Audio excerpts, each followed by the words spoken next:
मौका महिला दिवस का है और इस खास मौके पर हमने सोचा कि कुछ ऐसी शानदार शख्सियत जिन्होंने अपने संघर्ष के जरिए अपनी जिंदगी में बड़ी सफलता हासिल की, उनसे आपकी मुलाकात करवाई जाए, क्योंकि ये मौका खास है। ऐसे में ये शानदार शख्सियत प्रेरणा बने उन लोगों के लिए जो ये मानते हैं कि एक औरत के लिए समान अधिकार और एक महिला के लिए सम्मान, ये दोनों ही बातें सभ्य समाज की नींव होनी चाहिए। तो सबसे पहले मैं स्वागत करना चाहूंगी केंद्रीय मंत्री स्मृति ईरानी जी। इस वक्त हमारे साथ एबीपी न्यूज के स्टूडियो में मौजूद हैं। स्मृति जी, बहुत स्वागत आपका एबीपी न्यूज में। बहुत शुक्रिया महिला दिवस के मौके पर हमारे स्टूडियो में आने का। आप मुझे क्यों दे रही हैं, आपको कौन दे रहा है? तो ये मेरी तरफ से आप रखिए। Thank you so much, mutual admiration. Thank you, please. Smriti Irani ji के बारे में मतलब मुझे दर्शकों को बताने की ज़रूरत नहीं है, लेकिन मैं फिर भी ये कहना चाहती हूँ कि इस बात को आपको समझना होगा कि एक औरत जो होती है वो शायद बेटी, पत्नी, माँ, उसके अलावा एक प्रोफेशन, बस इसी में ज़िंदगी खप जाती है। लेकिन स्मृति जी हमारे सामने मिसाल हैं जो इन तमाम रिश्तों की जिम्मेदारियों को निभाते हुए शानदार अदाकारा रहीं, एक बेहतरीन पॉलिटिशियन बनी, एक ज़बरदस्त एडमिनिस्ट्रेटर हैं। मतलब वो कई कैप्स जो हैं वो बहुत ही बढ़िया तरीके से उन सब की जिम्मेदारी को पूरा करती आई हैं। मुझे नहीं पता कि क्यों पुरुषों का ऐसे विश्लेषण नहीं होता। उनको रिश्तों में नहीं बांटा जाता, ना ही उन्हें उनके प्रोफेशन के हिसाब से बांटा जाता है। महिला को ही क्यों जब जब अलंकृत किया जाता है शब्दों के साथ, तो उसको किसी रिश्ते के आधार पर या किसी साइलों में बांटा जाता है। एज दो महिला एक ऐसी मिस्ट्री है जो सिर्फ और सिर्फ रिश्तों या फिर उसके काम से जानी जा सकती है। लेकिन कहीं ना कहीं मुझे ये भी लगता है कि शायद पुरुषों में उतनी काबिलियत नहीं है मल्टीटास्किंग की इमोशनली, अथवा जिस प्रकार से एक महिला रिश्तों को जीती है अपने जीवन में, शायद वो रंग कुछ अलग हैं। इसीलिए महिला को अलग अलग रूप में पूजा भी जाता है, जाना भी जाता है। कई बार अलग रूप रखने के लिए महिला का तिरस्कार भी होता है। लेकिन जैसे कि अटल जी ने कहा था, संघर्ष पर जो मिले ये भी सही वो भी सही, वरदान मांगूंगी नहीं। वैसे तो पुरुष ने कहा था, लेकिन मैंने इसको महिला के लिए ढालने का प्रयास किया। चलिए अब इस सिलसिले को आगे बढ़ाते हैं। आपके साथ बातचीत के सिलसिले को भी हम आगे बढ़ाएंगे। हमारी जो अगली खास मेहमान इस महिला दिवस के खास शो में एबीपी न्यूज़ के मंच पर आएंगी, वो कहते हैं ना कि भारत जो हमारी संस्कृति है वो हमारे गांव में बसती है, और जो हमारी लोक संस्कृति है ख़ास तौर से, अगर आप उसको जानना चाहते हैं, समझना चाहते हैं, तो अगली हमारी जो मेहमान है मालिनी अवस्थी जी, इनके नाम के बिना वो पूरा नहीं हो सकता है। इनकी आवाज़ के बिना आप भारतीय संस्कृति को जान नहीं सकते, उसे पहचान नहीं सकते, समझना तो दूर की बात है। तो मालिनी जी से गुजारिश कि वो आएँ मंच पर।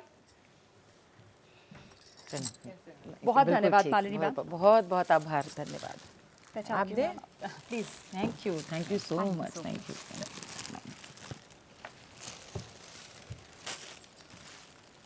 मालिनी मैम, हम सब जानते हैं उनको, जो मकाम आपने हासिल किया और जिस दौर में आपने ये जद्दोजहद करके अपने लिए मकाम बनाया, आसान तो नहीं रहा होगा।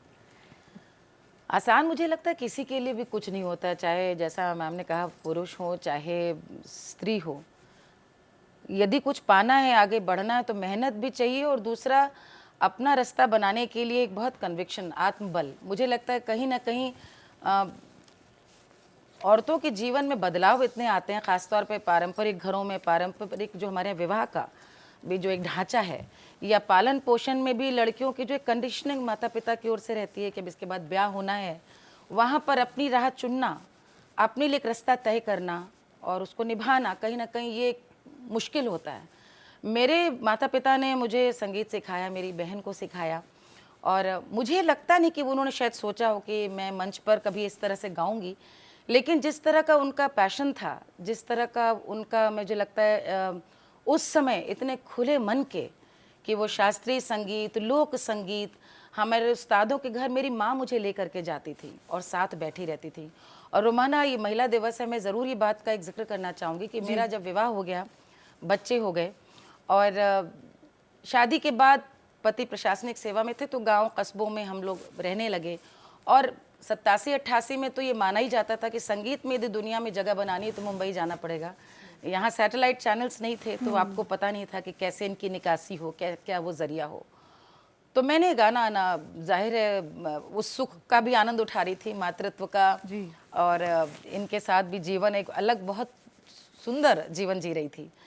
लेकिन ये नहीं समझ में आ रहा था कि जो मैं मेरे लिए स्वाभाविक था कि मैं गा नहीं पा रही थी, उसके लिए किस प्रकार से मेरे मन में वो कैसा आघात कर रहा था। और एक दिन अचानक मैं मेरे यहाँ मेरे बहन आई और उन्होंने मुझे देखा, मुझसे कहा कुछ सुनाओ। 5-6 साल हो गए थे ब्याह को, और मैंने तानपुरा लेके बैठी और जैसे मैं गाने लगी तो मैं फूट फूट के रोने लगी। और मेरी बहन ने मेरे पिता से कहा कि उसकी वो आई डोंट थिंक मतलब कि शी रियलाइजेज इट, लेकिन वो उसके लिए खाना पीना सांस लेना गाना वैसे ही है। और मेरे पिताजी गए और उन्होंने टेलीविज़न वहाँ पे स्टेशन में बोला कि भाई उसका ब्याह हो गया, तो बोले हमें तो लगा कि भाई अफसर से ब्याह हो गया, वो गाएंगी नहीं। अच्छा, ये अभी कोरोना काल गुजरा है और इसमें हमने देखा कैसे खासतौर से जो डॉक्टर्स थे वो फ्रंट लाइन पर आए और उन्होंने चुनौती को हेड ऑन लिया। ऐसी एक डॉक्टर स्वाति महेश्वरी का मैं चाहूँगी कि अब मंच पर हम सब स्वागत करें। डॉक्टर स्वाति महेश्वरी, भगवान का दूसरा रूप यूं भी डॉक्टर्स को हम मानते हैं, और ऐसे में आप लोगों ने जिस तरीके की भूमिका निभाई है कोरोना के दौरान, थैंक यू सो मच। बहुत शुक्रिया, बहुत शुक्रिया, थैंक यू। और साथ ही हमारे साथ एक और बेटी ऐसी मौजूद हैं इस शो में शामिल होने के लिए, जो अपने कदमों से आसमान को नापती हैं चलती नहीं आसमान में लेकिन जहाज उड़ाती हैं। तो मैं चाहूंगी कि दीक्षा सूरी जी, कैप्टन दीक्षा सूरी, अब हमें ज्वाइन करें एबीपी न्यूज के इस मंच में। बहुत स्वागत आपका। Thank you. प्लीज आइए।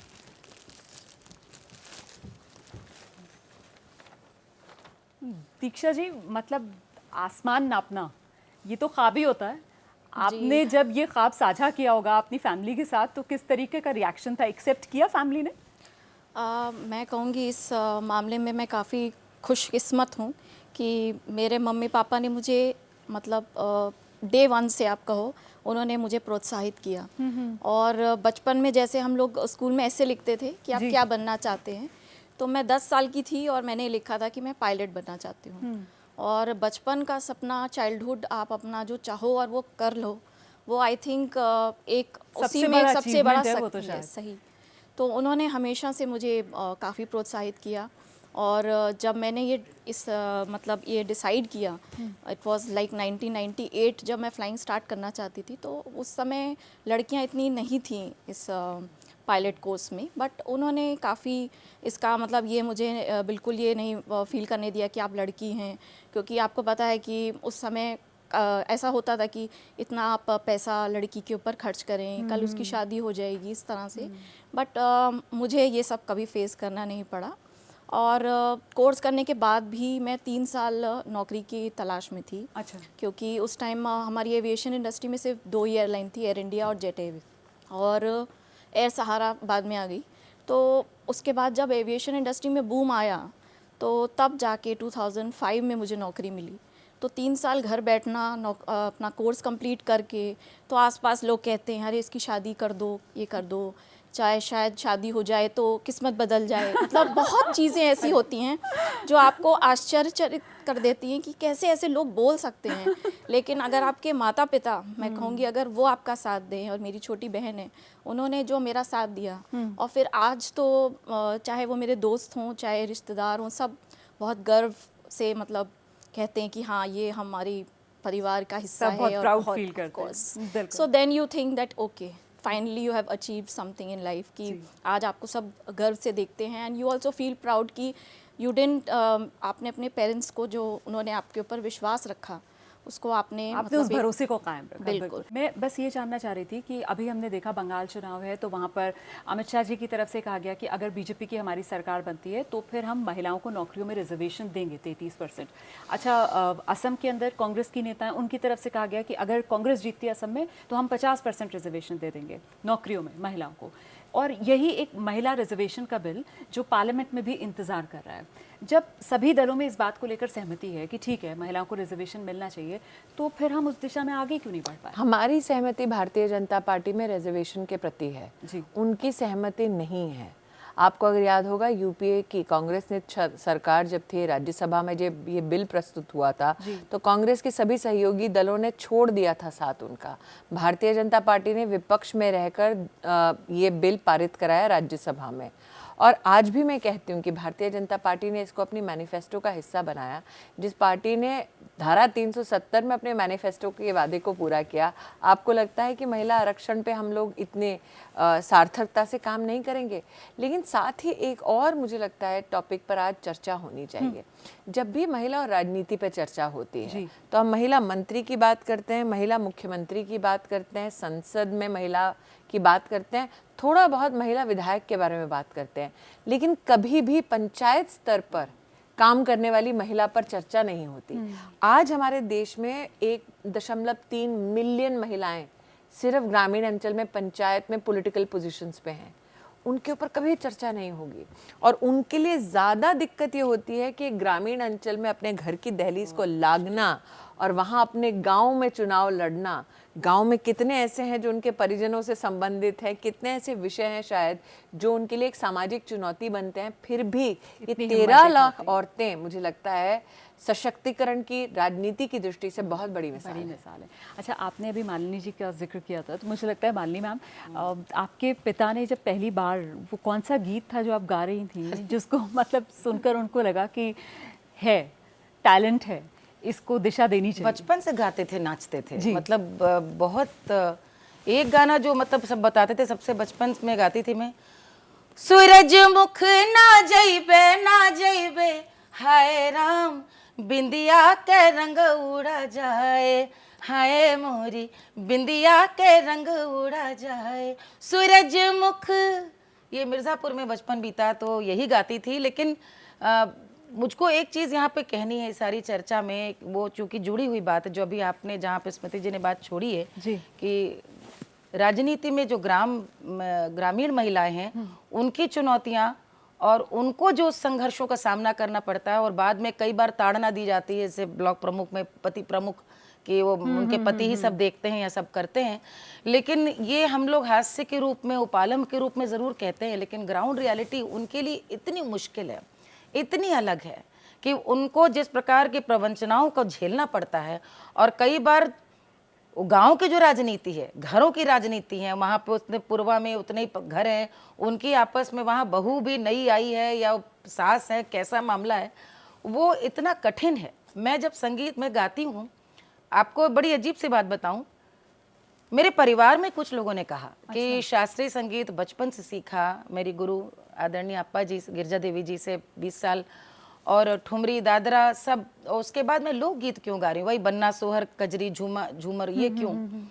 और वो मुझे कहीं ना कहीं लगा कि क्लास और मास का चक्कर है यहाँ पे, एक एलिटिज्म जो है कि शास्त्रीय संगीत में भले रस ना आए, लेकिन आप गा रहे हैं, आप रागनी की अवतारणा कर रहे हैं, आप एक मंच पे, लेकिन जब आप एक मासी चीज़ को लेके जा रहे हैं, जबकि मेरा नज़रिया, मेरा दृष्टिकोण सिर्फ उस दृष्टि को सामने लाना था कि हमारी पुरखिनें कितनी ओजमयी, कितनी गरिमामयी, कितनी सशक्त और कितनी मर्यादाएं। 80-80 बरस की औरतें जब जो अपना रत जगा होता है घर के गानों में, जब वो अपना हल्का सा पल्ला लेकर के सुना देती हैं, सब कुछ कह देती हैं, तो मुझे लगता है आजकल की औरतों को तो अपनी सासों से, अपनी दादियों से शक्ति लेनी चाहिए कि क्या ऊर्जा थी, कह देने का भी क्या कुछ हुनर था उनके पास कि सब कुछ कह देती थी। तो वो सशक्त महिला, उसको जरा बताइए ना, सुरों के जरिए परिभाषित करके आप। अरे सब कुछ, वैसे मैं तो आपको एक आज़ादी की लड़ाई में मैं आपको बता रही हूँ कि जब नमक आंदोलन चला, सत्याग्रह, उसमें समय का आपको मैं एक रसिया सुना रही हूँ। प्रीतम चलूं तुम्हारे संग, जंग में पकड़ूंगी तलवार, रे प्रीतम चलूं तुम्हारे संग, जंग में पकड़ूंगी तलवार। ये रसिया गा गा के सुनाओ, गांधी का पैगाम सुनाओ, करो नमक तैयार बलमू, करो नमक तैयार, रे प्रीतम चलूं तुम्हारे संग, जंग में पकड़ूंगी तलवार। या फिर जब विदेशी वस्त्र जलाए गए, मत लई हो चुनैया, हमार विदेशी ओ बालमा, मत लई हो चुनरिया हमार विदेशी ओ बालमा। ये मैं इसलिए सुना रही हूँ क्योंकि आज़ादी की लड़ाई में हम बड़े बड़े नेताओं का नाम लेते हैं, लेकिन भारतवर्ष की एक आधी आबादी जिसकी हम बात करते हैं, जिन्होंने शक्ति दी होगी, अपने पतियों को गानों के साथ प्रेरणा दी होगी, बढ़ाया होगा, ये गाने तो अनायास नहीं बने। इनमें से आपको मैं एक बात और बताना चाहूँगी, जो पहला मैंने रसिया सुनाया, ये जो प्रतिबंधित गीत थे, अंग्रेज़ों ने जो प्रतिबंधित गीत किए, उनको अभी माननीय प्रधानमंत्री जी के दिशा निर्देश पे संस्कृति मंत्रालय ने इनमें से कुछ गानों को वापस निकाला। अच्छा। और उनको रिकॉर्ड करा। मेरा सौभाग्य रहा, मैंने इन गीत को रिकॉर्ड किया। तो आप उसमें कुछ मेरठ जेल में 1942 के मिले हैं, कोई कहीं का। ये गाना तब का है। इन गीतों से पता चलता है कि क्या सशक्त रही होंगी, क्या हम लोग ने बनारस के किस्से सुने कि वहाँ पे गौनिहारिनें थीं, दाल मंडी में एक से एक वहाँ पर गाने वालियाँ बैठती थीं। और जब पंडित मदन मोहन मालवीय जी ने भिक्षा क्यों निकले कि मुझे एक विश्व स्तरीय भारतीय मानस के अनुकूल मदन मोहन मालवीय जी ने कहा कि हमें बनारस हिंदू विश्वविद्यालय बनाना, उसके लिए वे घर जा जा करके चंदा ले रहे थे, दाल मंडी नहीं गए। तो वहाँ पर प्रसिद्ध है कि विद्याधरी बाई ने उनको अपने चूड़ियाँ और जो थी वो गमछे में लेके जो था उससे भिजवाया और पत्र लिख के भिजवाया कि मैं हम लोग जो कुछ हो सकता है हम आपको ये दान दे रहे हैं, और इस बात का बड़ा कष्ट है, आप यदि हमको भारतीय समझते हैं तो इस दान को आप स्वीकार करें। हर तरह से, संगीत से, कैसे भी स्त्रियों ने हर तरह से हर समय देश के सारे सरोकारों से अपना एक सरोकार बना करके रखा। और मैं जिन गीतों में देखती हूँ, आपको मैं बताऊं, एक हम सोहर हम लोग गाते हैं जी। सुन लाग दिया बिनु मंदिर मांग, सिनुर बिन हो ललना वैसन, सुन तिरिया गोद एक बालक बिनु हो। यानी जैसे वो मंदिर नहीं जहाँ दिया न जलता हो, स्त्री की भी जो शिशु हो तो उसका जीवन पूर्ण होता है। पुराने जमाने गाना, जब उसकी संतान हो जाती है तो माँ क्या कहती है, भारत में हमारी पुरखिनों की क्या सोच रही संतान जन्म के पीछे। पुतवा को देबो मैं देसवा की सेउवा में, देसवा की सेउवा में हो, बेटे को मैं देश की सेवा में दूंगी। अरे ललना बाढ़ हुई हैं, देसवा के काम आई हैं, त जन्म हमार सुफल हुई है हो। जब देश के काम मेरा वो बेटा आया जिसको मैंने जन्म दिया, तब उसको जन्म देने में अपने जीवन की सार्थकता मैं मानूंगी। और ये गाना सन 60 के डॉक्यूमेंटेशन में सन 50 में, यानी कब। और हम आज सोचते हैं कि ये 2 बच्चे हों तो प्लानिंग से हों, उन्हें हम सिखाएं कि life should be utilize, life should have a purpose for a life. हमारे यहाँ शुरू से ही कि जीवन जो कुछ हो वो लोक हित के लिए हो, इसके न जाने कितने गाने बने। और मैंने अपना जीवन इसी में लगाया, तो उस विरोध को मैंने बहुत सामना करा कि जो वहां से लेके कि जब माँ को लोग बोलते थे आई जाओ बिटिया को स्टेज कर रही हो का, निम्मा हमारी माँ का घर करा, निम्मा अब जाए दो बिटिया गा चुकी अब स्टेज कर रही हो का। तो स्टेज वाज एक अलग उसका था उसका जी, था। और वहाँ से लेके जब हम आए तो हमारे कुछ वरिष्ठ अधिकारियों के सीनियर्स थे जो Malini, but you are so good in Thumri and Dadra and classical. I think you should rather concentrate on that. And but why this folk? और जहाँ वो folk पे हाथ ऐसे आता था और ठुमरी पे ऐसे और क्लासिकल पे ऐसे आता था, तो मुझे लगता था ये और करने की ज़रूरत है, क्योंकि वो जो उनकी जाले जो पड़े हैं, बिना लोक संगीत, बिना लोक संस्कृति को जाने हुए आप भारत को समझ ही नहीं सकते। अच्छा, एक मेरे मन में सवाल था, मतलब जब आपने शुरुआत की होगी, आप फ्लाई कर रही होंगी, तो इंडिया के अंदर और जब बाहर कहीं लेकर जाती होंगी फ्लाइट, तो फ़र्क महसूस होता था यहाँ किस तरीके से लोग लेते हैं और बाहर के लोग कैसे लेते हैं? नहीं, इतना फ़र्क नहीं, बट हर वक्त जब मैंने शुरुआत की थी तो काफ़ी, मैंने कहा बहुत उस समय काफ़ी कम मात्रा में थी लड़कियाँ। जी, जी। तो इनफैक्ट मेरी तो हाइट और वो देख के कहती थी कि you flew this aircraft, you were the captain. वो मतलब they used to be surprised. और are you going to fly today, अगर वो बोर्डिंग से पहले देख लें तो उनको काफ़ी लगता था कि मैंने कहा yes I am the captain, okay take us safely, that was all they said. मुझे मतलब लग रहा है कि आपके मन में भी कुछ सवाल होंगे हमारे इन पैनलिस्ट के लिए। मुझे लगता है कि अगर आप सबकी जीवन गाथा सुने जी, डॉक्टर साहब ने तो अभी तक उनके संघर्षों के बारे में हमारे सामने कोई वक्तव्य पूर्णतः रखा नहीं है, तो आप पूछ लीजिए। लेकिन दो तीन चीज़ें मुझे अनोखी लगी। जैसा कि कहा अभी अभी कि शादी कर लो तो शायद किस्मत बदल जाए, अथवा शादी हो गई है तो शायद अपने सपने छोड़ दिए हैं। तो कहीं ना कहीं आज उन माँ बापों को भी सलाम करने का या आभार व्यक्त करने का दिन है जिन लोगों ने अपनी बेटियों को मात्र उस सूत्र के माध्यम से या उस रिश्ते की दृष्टि से नहीं सीमित किया या आंका। जैसे कि इन्होंने कहा कि 1990 के दशक में एक बेटी का पायलट बनना अब चर्चा में होता था, लेकिन हकीकत ये थी कि जैसा कि बोला गया कि भाई लड़की है, इसके ऊपर आप पायलट बनाने में इतना पैसा खर्च करेंगे तो व्यर्थ होगा, बेटे को पायलट बनाओ। और ये सिलसिला शायद आज अगर आप शिक्षा में देखें जी, तो भी हमारी बेटियां जब बोर्ड का रिजल्ट आता है जी, तो कई बार लड़कियों को देखते हैं हम लोग लड़कों को पीछा छोड़ते हुए, अक्सर वही बाजी मारती हैं। लेकिन जब वो उच्च शिक्षा में तकनीकी संस्थानों में जाने की बात होती है तो हमारी लड़कियां इतना नहीं जा पाती। प्रोफेशनल और उसके कोर्सेज में पीछे हो जाती हैं। कारण ही ये है जो अभी बोला गया कि अगर किसी तकनीकी संस्थान में कंपेटिटिव एग्जाम में बेटी के ऊपर पैसा खर्च करें, इससे बेहतर बेटे को इंजीनियर बनाएं। वो भाव होता है ना कि ये तो पढ़ाई है जी, ये तो चली जाएगी दूसरे घर शायद। कम से कम हमें इस बात का भी एहसास होना चाहिए कि ये चीज़ें समाज में बदल रही हैं। शायद हमने जब शुरू की थी तब हमारे लिए संघर्ष अलग था, और हमसे पहले की जो पीढ़ियां हैं उनका संघर्ष हमसे भी ज़्यादा रहा हो। लेकिन आज कम से कम न सिर्फ शहरी अंचल में बल्कि ग्रामीण अंचल में भी इस बात को स्वीकार किया गया है कि बेटी के सपने उतना ही महत्व रखते हैं जितना कि बेटों के। लेकिन डॉक्टर साहब को मैं कहना चाहूँगी, कोविड-19 में अगर हम स्वास्थ्य की दृष्टि से देखें, कोविड में फ्रंटलाइन वर्कर्स तो 6 मिलियन हिंदुस्तानी औरतें रहीं, करीबन मुझे लगता है 0.5 मिलियन से ज़्यादा महिला डॉक्टर्स रहीं, 3 मिलियन से ज़्यादा मतलब 30 लाख से ज़्यादा नर्सेज रहीं, 14 लाख हमारी आंगनवाड़ी बहनें रहीं, 10 लाख से ज्यादा आशा वर्कर रही, मतलब पुरुषों से ज्यादा 60 लाख महिला जो हमारी health workers front line workers रही। लेकिन कभी उन्होंने एहसास नहीं होने दिया कि कोविड महामारी में हम 60 लाख औरतें देश के संरक्षण में समर्पित हैं। तो आज उन महिलाओं को भी सलाम है।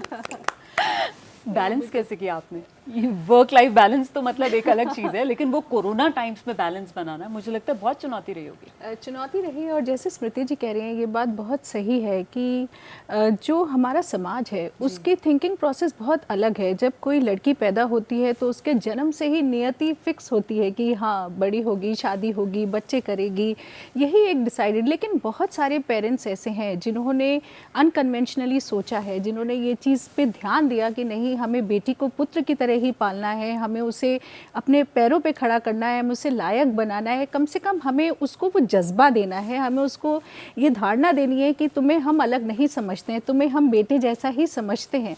और मुझे लगता है कि उसी की वजह से आज जो आप जिन लड़कियों को आगे आते हुए देखते हैं ज़्यादातर वो सब इसी वजह से, क्योंकि कहीं ना कहीं आपको सपोर्ट भी चाहिए। जब आप आगे आते हैं तो आपको कोई ना कोई एक अपना बेस बनाना ज़रूरी होता है जहाँ से आप पैर रख के आगे बढ़ते हैं। तो वो मुझे लगता है कि बहुत ज़रूरी चीज़ है, और उसी से ये फ़र्क भी आया है।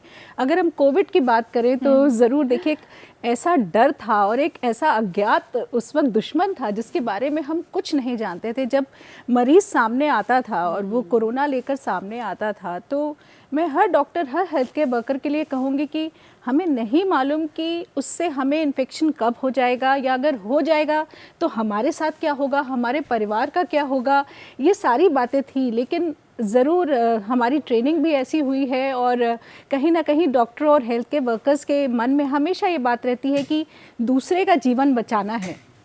ये जो फीलिंग होती है ना, ये इतनी स्ट्रॉन्ग होती है, हमें इतना सुपरसीड कर देती है उस वक्त कि हमें जो सामने बैठा मरीज़ होता है वही बस एक ध्येय अर्जुन की आँख की तरह दिखाई देता है कि बस इसे हमें बचाना है, हम वो केयर इसको दे सकते हैं जिससे कि ये बच जाए, ये हमारे हाथ में आज है। तो चलेंगे जश्न नारी जो एबीपी न्यूज़ पर लगातार जारी है। फिलहाल कैप्टन दीक्षा आपका मैम बहुत धन्यवाद, मालिनी जी आपका बहुत बहुत धन्यवाद हमारे साथ जुड़ने के लिए। तो महिला दिवस के मौके पर एबीपी न्यूज़ पर जश्न नारी लगातार जारी है। केंद्रीय मंत्री स्मृति ईरानी जी हमारे साथ बनी हुई हैं लगातार इस शो में, और अब 3 खास मेहमान जो हमें ज्वाइन करेंगे। एक एक करके मैं जल्दी से आपका तारुफ कराती हूँ। सबसे पहले मैं स्वागत करना चाहती हूँ कैप्टन आनी दिव्या, हमारे साथ इस वक्त इस शो को ज्वाइन करेंगी।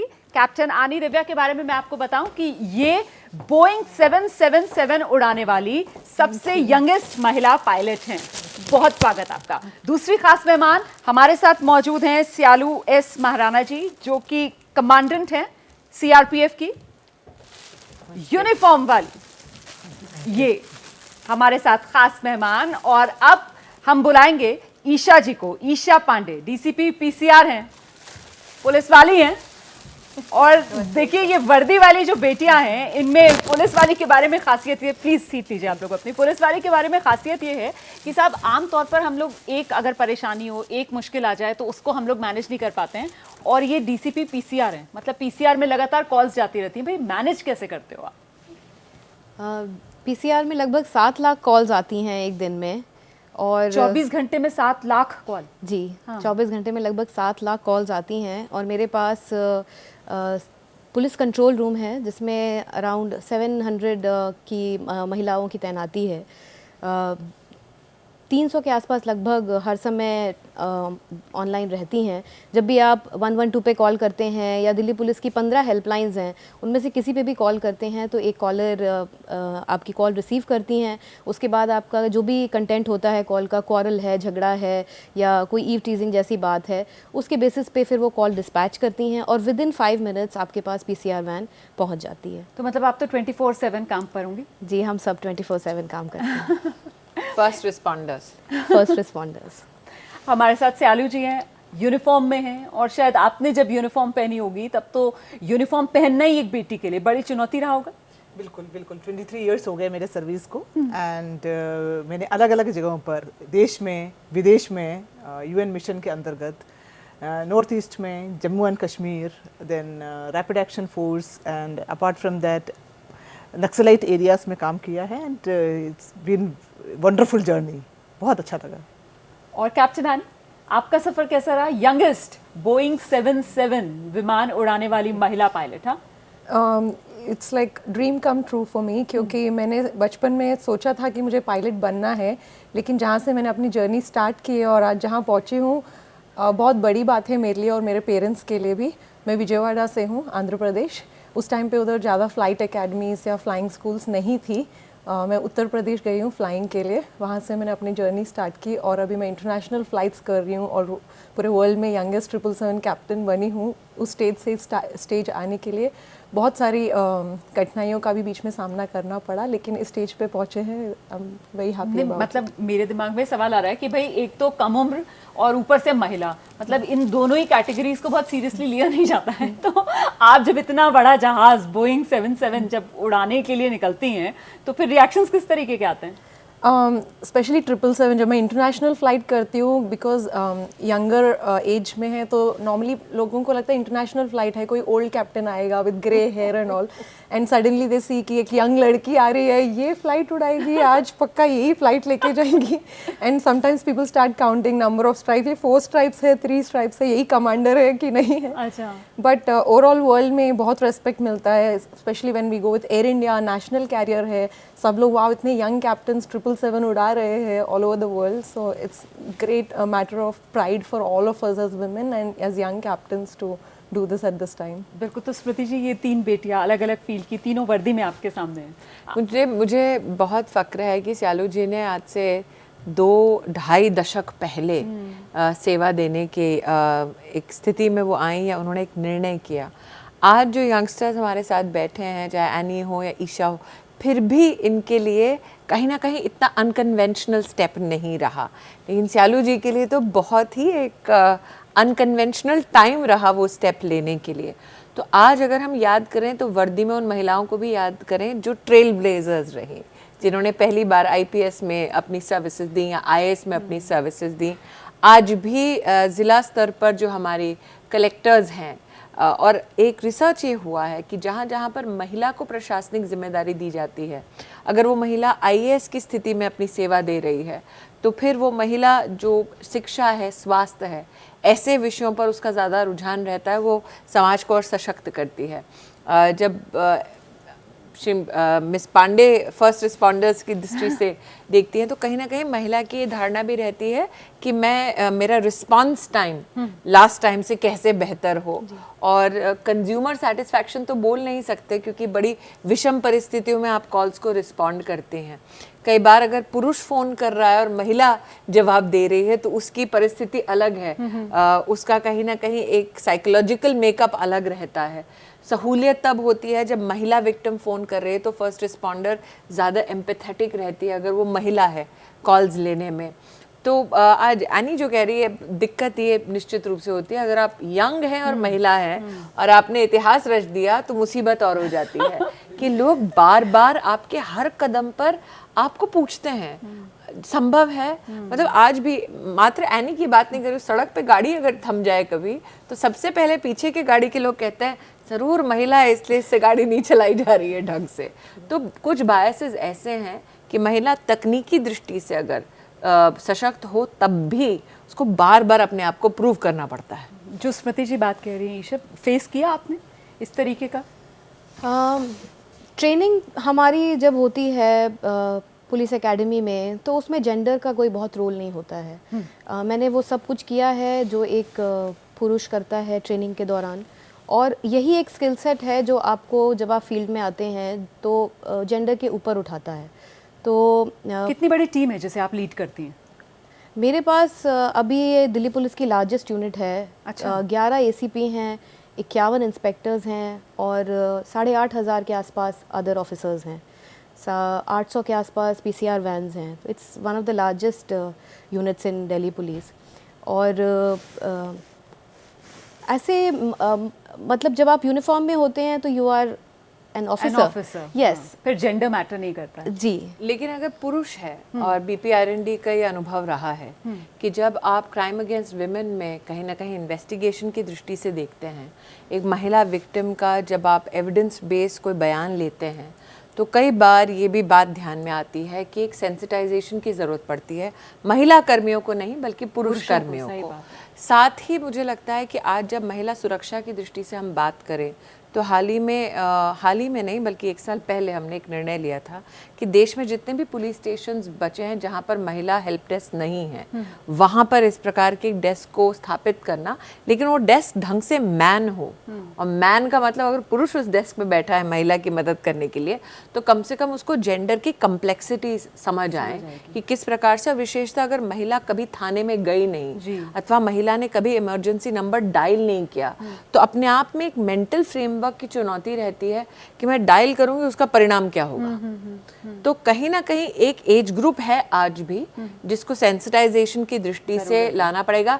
ये चुनौती यंग ऑफिसर्स में कम है, लेकिन हाँ ये निश्चित रूप से एक एज ग्रुप में, एक डेमोग्राफी में चुनौती आज भी है। मैं सियालू जी के पास आऊँ, लेकिन उससे पहले हम जिस तरीके की बात कर रहे हैं महिला सुरक्षा को लेकर, बेटी बचाओ बेटी पढ़ाओ, इस तरीके की तमाम योजनाएं जो सरकार चला भी रही है, लेकिन बावजूद इसके ऐसे खौफनाक अपराध जो महिलाओं के खिलाफ देखने के लिए मिलते हैं और इतनी सख्ती के बावजूद भी मतलब ऐसे अपराध सामने आते हैं, अपने आप में हैरानी होती है। ऐसा क्यों है?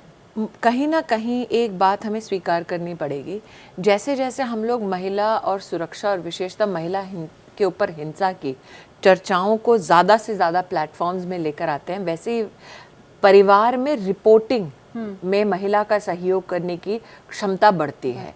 एक वक्त हिंदुस्तान ने देखा है कि महिला के खिलाफ कुछ अगर होता है, प्रताड़ित होती है या ईव टीजिंग की शिकार बनती है तो हिचकिचाती है रिपोर्ट करने से पहले। अब का हिंदुस्तान वो हिंदुस्तान नहीं है जहाँ पर कोई ना कोई महिला की मानसिक बाधा हो रिपोर्ट ना करने की।